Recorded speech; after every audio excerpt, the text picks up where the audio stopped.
నమస్తే, welcome to today 18 news. So ప్రస్తుతం ఇప్పుడు మణికొండ మెజిస్ట్రేట్ దగ్గర ఉన్నాము.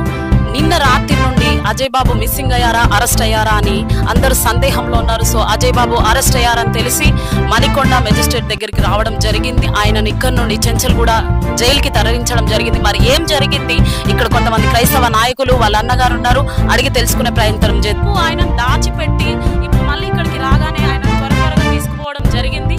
ఇక్కడ వాళ్ళ అన్న ఉన్నారు, మళ్ళీ అడ్వకేట్స్ కూడా ఉన్నారు, వాళ్ళ మాటల్లో అడిగి తెలుసుకుందాం.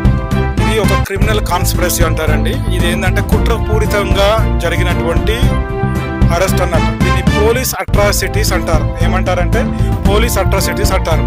ఎందుకంటే దీంతో పాటు మతముతో పాటు రాజకీయము కూడా ఒక వ్యూహంగా ఆలోచించి శ్రీరామనవమి రోజే అంటే ఒక రోజు ముందుకు అరెస్ట్ చేసి ఇల్లీగల్గా అరెస్ట్ చేసినందుకు సంబంధించినటువంటి ఎస్ఐ మీద, ఖమ్మంలో ఉన్నటువంటి ఎస్ఐ గారి మీద కూడా కేసు కట్టడం జరిగింది, ఇద్దరి మీద కూడా.